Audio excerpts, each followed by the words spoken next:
Shri Gayatri tours and travels Chardham yatra complete travel plan. చెప్పకపోతే ఎలా తెలుస్తుంది, చెబితేనేగా తెలిసేది. అందుకే నీలమ్మ ఉన్నదున్నట్టుగా మంత్రి పొంగులేటి శ్రీనివాసరెడ్డి సభా వేదికపైనే క్లియర్గా చెప్పేసింది. ఇందిరమ్మ ఇల్లు ఎంత పెద్ద పేదలకి, ఎటువంటి పేదలకు దక్కుతుందో, ఎటువంటి పేదలకు ఇస్తున్నారో నీలమ్మ చెప్పిన మాటలు వింటే మీకు చాలా స్పష్టంగా అర్థమవుతుంది. ఇందిరమ్మ ఇల్లు ఎవరికి కావాలి? తిండి తిప్పలు లేని, కూలీనాలు చేసుకొని సంపదని పోగేసుకోలేని వ్యక్తులకి, పేదవాళ్ళకి ఇవ్వాలి. కానీ నీలమ్మ ఎంత పేదరాలో ఆమె మాటల్లో మీరే వినండి. నలుగురు పిల్లలు మాకు. నేను మా వారికి నేను రెండో భార్యని. ఏం చదువుతున్నారు? మా పిల్లల బాబు లండన్ వెళ్ళాడు, చిన్న బాబు. పెద్ద బాబు రాజకీయంగా చాణక్య స్ట్రాటజీ ఛానల్ నడుపుతుంటారు. ఒక పెద్ద పాప, చిన్న పాప ట్రిపుల్ చేసింది, కరెంట్ డిపార్ట్మెంట్, ఇప్పుడు జాబ్ చేస్తుంది. ఇప్పుడు మీ వల్ల మేము ఇల్లు కట్టుకున్నాం, ఇందిరమ్మ పథకం కింద ఇల్లు కట్టుకున్నాము. మీకు చాలా ధన్యవాదాలు. మీరు ఇంకా ఇంకా ఎన్నో పనులు చేయాలి, ఈ ప్రభుత్వం ఇలాగే నడవాలి అని కోరుకుంటున్నాము. నమస్కారం అండి. విన్నారు కదా నీలమ్మ ఎంత బీద కుటుంబం నుంచి వచ్చిందో. ఆమెను చూస్తుంటే నిజంగా తెలంగాణ రాష్ట్రంలోని ఇతర పేదలకు కళ్ళ వెంట కన్నీళ్లు కారుతున్నాయి. ఇంత పేదరాలికి ఇందిరమ్మ ఇల్లు ఇచ్చినందుకు తెలంగాణ ప్రభుత్వాన్ని వాళ్ళు వేణోల్లా పొగుడుతున్నారేమో అనిపిస్తుంది. ఇందిరమ్మ ఇల్లు ఇచ్చేటప్పుడు ఎవరు పేదవాళ్ళు, ఎవరు పేదవారు కాదు అనే విషయాన్ని అధికారులు కనీసం ఎంక్వైరీ చేస్తున్నారా? లేదంటే గ్రామాల్లో రాజకీయ నాయకుల అనుచరులు చెప్పిన పేర్లనే రాసి వాళ్ళకి ఇందిరమ్మ ఇళ్ళని ఇస్తున్నారా?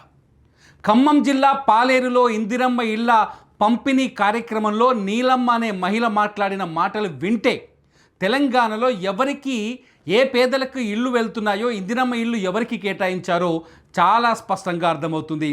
మళ్ళీ ఒకసారి ఆమె మాటలు వినండి. ఇప్పుడు ఇందిరమ్మ పథకం ఇల్లు వచ్చింది కాబట్టి మేము ఇల్లు కట్టుకోగలిగాము. మాకు కూడా ఒక ఇల్లు ఉంది అని చెప్పుకోవడానికి గర్వపడుతున్నాము. నలుగురు పిల్లలు మాకు. నేను మా వారికి నేను రెండో భార్యని. ఏం చదువుతున్నారు?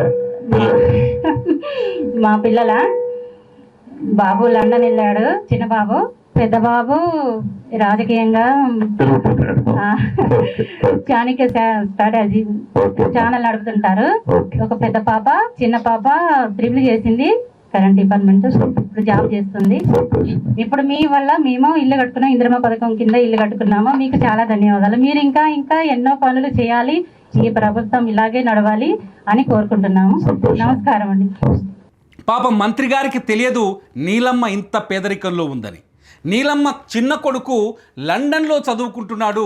లండన్లో చదువుకొని అక్కడే ఉద్యోగం కూడా చేస్తున్నాడు, ఎందుకంటే ఆమె పేదరికంలో ఉందని.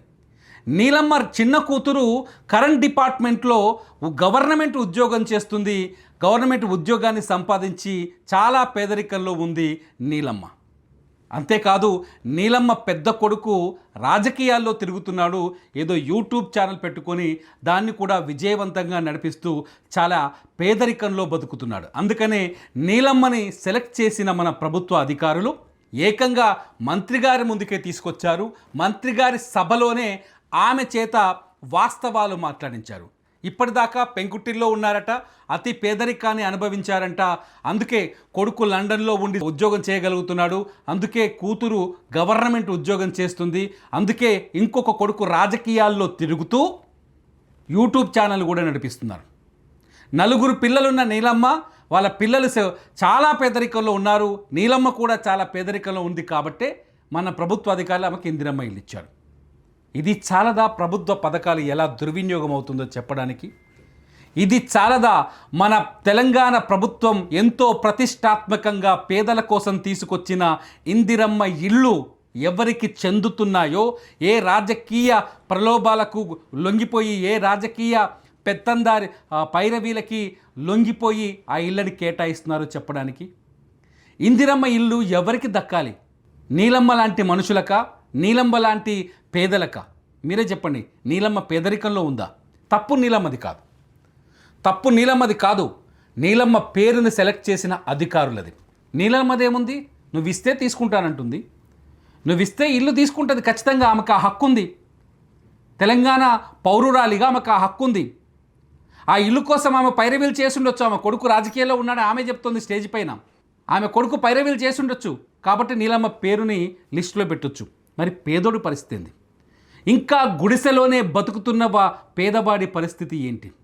ఇంకా తిండికి గింజలు లేక ఆకలితో అలమటిస్తున్న పేదవాడి పరిస్థితి ఏంటి?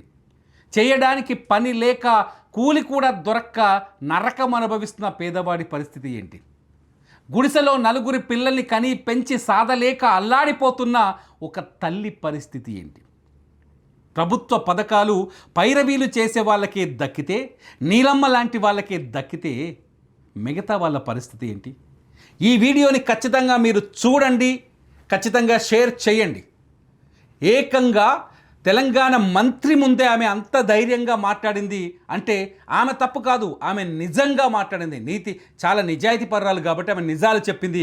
ఆ నిజాలని మంత్రి గారైనా అర్థం చేసుకున్నారా, లేదంటే ప్రభుత్వంలో ఉన్న అధికారులైనా అర్థం చేసుకున్నారా? కనీసం ముఖ్యమంత్రి గారికైనా వినేటట్టు ఈ వీడియోని షేర్ చేయండి. చూస్తూనే ఉండండి ఇట్స్ యూటీవీ. నా పేరు తిరుమల్.